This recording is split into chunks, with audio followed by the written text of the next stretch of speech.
तो हेलो साथियों, कैसे आप सभी लोग। आशा करते हैं आप सभी लोग स्वस्थ मस्त होंगे और अपनी पढ़ाई सुचारू रूप से कर रहे होंगे।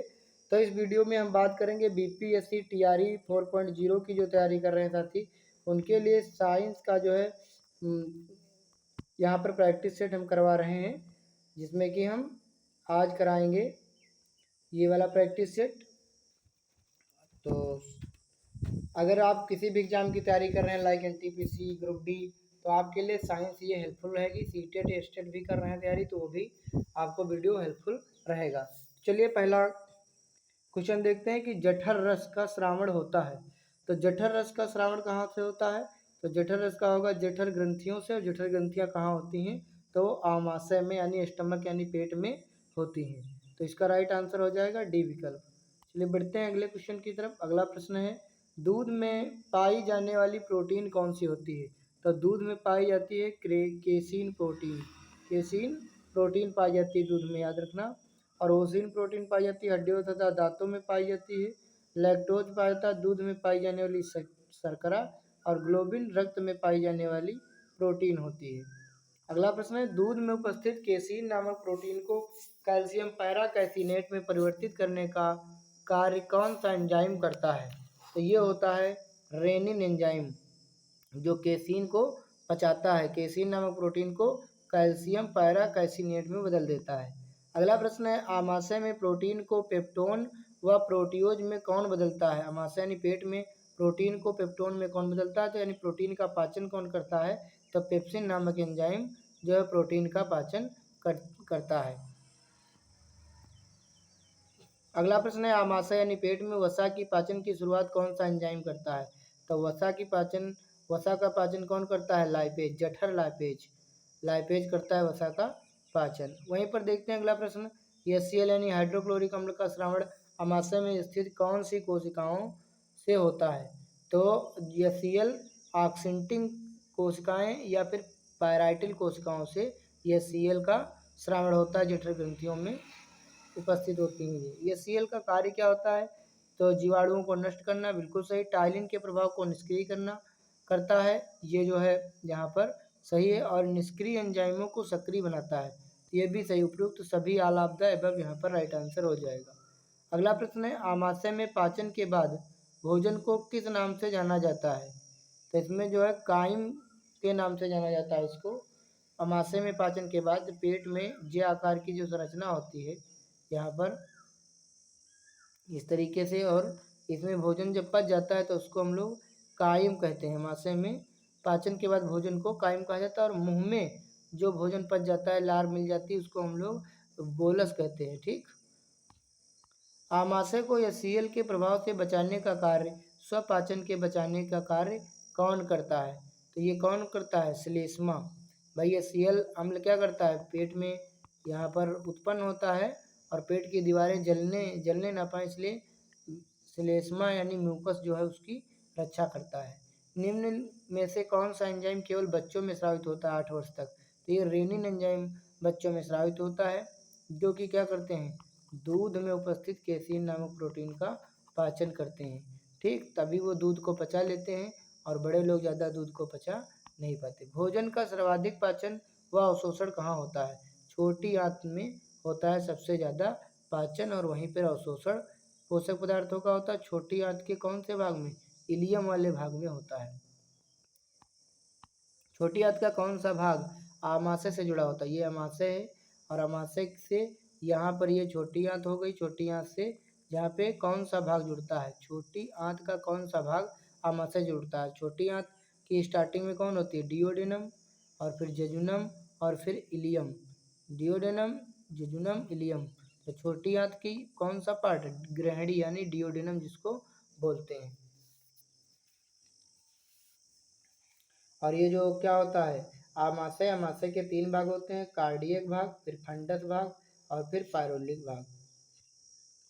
लीवर यानी यकृत यानी जिगर से संबंधित अध्ययन विज्ञान की कौन सी शाखा में किया जाता है? तो लीवर में होता है हेपेटोलॉजी। अगला प्रश्न है, मानव शरीर की सबसे बड़ी ग्रंथि कौन सी है? तो मानव शरीर की सबसे बड़ी ग्रंथि है लीवर यानी यकृत, 1.5 से 2 किलोग्राम की होती है।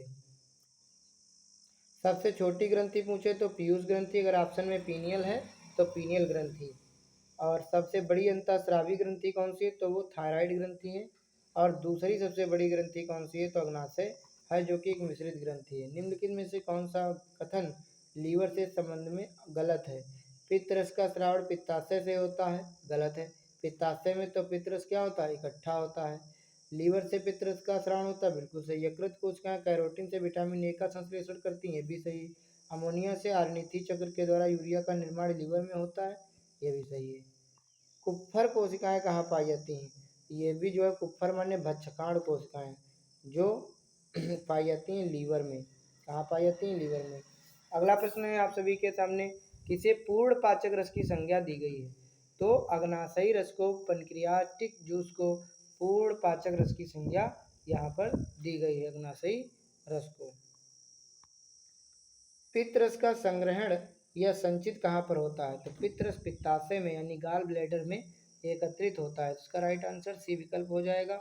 अगला प्रश्न है, बिलीरुबिन व बिलीवर्डिन वर्णक पाए जाते हैं, तो ये पित्तरस में पाए जाते हैं। एक होता है बिलीरुबिन और एक होता है बिलीवर्डिन। बिलीवर्डिन माने इसमें हरा रंग होता है बिलीवर्डिन में, और बिलीरुबिन में पीला रंग। पीले रंग की अधिकता के कारण पीलिया नामक रोग हो जाता है। वसा को पाइसीकरण या इमल्सिफिकेशन कौन करता है, तो ये करता है पित्तरस, वसा का पाचन करता है। भ्रूणीय अवस्था में आरबीसी यानी रेड ब्लड सेल्स का निर्माण कहाँ होता है, तो लीवर में भी होता है, प्लीहा में भी होता है, दोनों में होता है। आरबीसी को मानव शरीर का रक्त बैंक भी कहा जाता है, यहाँ पर ध्यान रखेंगे। अगला प्रश्न है, ग्लूकोज का ग्लाइकोजन में परिवर्तन क्या कहलाता है, तो ये प्रक्रिया कहलाती है ग्लाइकोजेनेसिस। जीव जंतुओं का संचित भोजन किसे कहा जाता है, तो जीव जंतु जो है ग्लाइकोजन के रूप में संचित करते हैं, और पादप जो है स्टार्च के रूप में संचित करते हैं। यकृत की कोशिकाएं जो भक्षकाण की तरह कार्य करती हैं, उनको क्या कहा जाता है, उनको कुप्फर सेल यानी कुप्फर कोशिकाएं कहा जाता है, और ये होती हैं लीवर में। लीवर कुहन की दरारें कहाँ पाई जाती हैं, कुहन की दरारें यानी रसांकुर यानी विली, तो ये पाई जाती हैं ग्रहणी व इलियम यानी डियोडिनम व इलियम में, छोटी आंत में पाई जाती है। सबसे बड़ी लार ग्रंथि है, तो पैरोटिड सबसे बड़ी लार ग्रंथि है, और सबलिंगुअल सबसे छोटी लार ग्रंथि है। 3 प्रकार की होती हैं, 6 होती हैं टोटल। 3 जोड़ी लार ग्रंथियाँ होती हैं, एक को कहते हैं सबलिंगुअल, एक होती है सबमैंडिबुलर और एक होती है पैरोटिड। जोड़े में लैंगरहैंस की दीप कोशिकाएं स्थित होती हैं कहाँ, तो अग्नाशय में होती हैं। अग्नाशय में कौन कौन सी, अल्फा सेल, बीटा सेल और गामा सेल। तो अल्फा कोशिकाएं ग्लूकागान हार्मोन का स्राव करती हैं, जो शर्करा की मात्रा को बढ़ाती हैं। वहीं बीटा कोशिकाएं इंसुलिन हार्मोन का स्राव करती है, जो शर्करा की मात्रा को नियमित करती हैं। वहीं जो गामा सेल होती है सोमेटोट्रोपिन या सोमेटोस्टेरिन का स्राव करती हैं, जिससे क्या होता है, वृद्धि में सहायक होता है। इंसुलिन हार्मोन का स्रावण होता है, तो ये अग्नाशय ग्रंथि से, जिसे बीटा कोशिकाएं इसका स्रावण करती हैं। और अग्नाशय ग्रंथि ही सबसे जो है बड़ी जो है अंतःस्रावी ग्रंथि है। और अगर सबसे बड़ी ग्रंथि लीवर है, और 2 नंबर की, दूसरे नंबर पर अगर सबसे बड़ी ग्रंथि पूछा जाए तो वो अग्नाशय होती है। इंसुलिन हार्मोन की खोज किसने की थी, तो इंसुलिन हार्मोन की खोज की थी बैंटिंग व बेस्ट ने, क्योंकि रॉबर्ट हुक ने किसकी खोज की, कोशिका की। रॉबर्ट ब्राउन ने केंद्रक की। फ्लोरेंस फोंटाना ने केंद्रिका की खोज की थी। केंद्रक के अंदर ही केंद्रिका पाई जाती है। आहार नाल का सबसे बड़ा लंबा भाग कौन सा होता है, छोटी आंत। छोटी आंत नाम छोटी आंत है, लेकिन ये 6 से 7 मीटर लंबी होती है। अग्नाशय ग्रंथि से कौन सा एंजाइम स्रावित होता है, तो अग्नाशय से लाइपेज, ट्रिप्सिन, काइमोट्रिप्सिन, एमाइलेज, सभी यहाँ से राइट आंसर हो जाएगा। तो ये थे कुछ प्रश्न। मिलते हैं नेक्स्ट वीडियो में, तब तक के लिए आप सभी का धन्यवाद। Take care, bye bye, thank you. आप लोग अगर चैनल पर नए हैं तो चैनल को सब्सक्राइब कर लेना और बेल आइकन को प्रेस कर लेना, ताकि जैसे हम वीडियो को अपलोड करेंगे आप तक तुरंत पहुँचेगी।